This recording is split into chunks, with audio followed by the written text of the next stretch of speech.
Okey, maklumat pengetahuan atau motivasi apakah hari ini? Sekarang ini banyak yang orang ingin membeli laptop, kan? Tetapi isunya sekarang kena berhati-hati bila anda mengatakan nak beli laptop. Tapi kebanyakannya yang murah itu bukan laptop, cuma diisi kesian Windows dan sedikit software Microsoft. Tetapi banyak customer bila dah beli katakan laptop itu yang harga 100, anggaran 200 bawah tu, akan menghadapi masalah nak menggunakannya kerana laptop tersebut tak boleh run dia punya Windows dan software.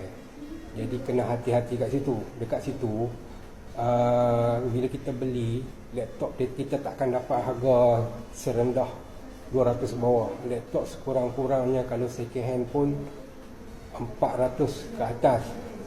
Tetapi bila anda dah terbeli, kan, anda jangan datang cari orang lain untuk memperbetulkan masalah tersebut, kerana orang lain tak boleh buat apa-apa, kan.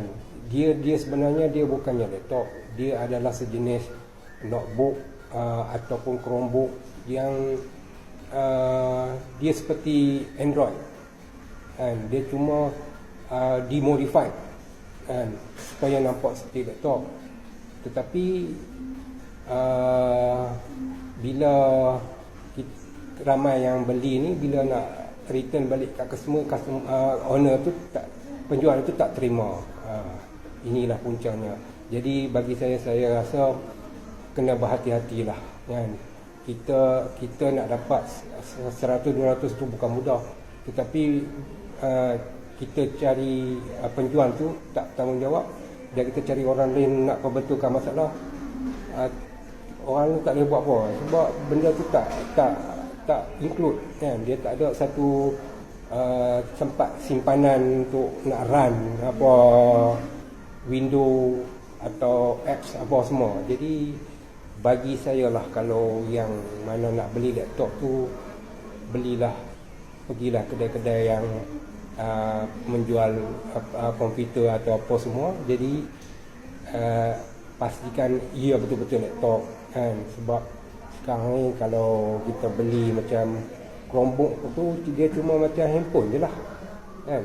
Tapi kita tahu anak-anak kita guna laptop tu, dia nak akses pada untuk belajar. Bila dia belajar, kurang-kurang pun dia kena ada Microsoft Office dan macam-macam program lah. Tapi bagi saya itu tanggungjawab lah, kan, pada penjual-penjual tu, kan. Jadi jangan terkenal lah, kan. Walaupun 200 bawah tu adalah satu benda yang kita nak dapat pun susah. Jadi pastikanlah, kami pun dah banyak terima customer yang datang untuk nak betulkan laptop diorang, tapi kami tak boleh buat apa lah, kan.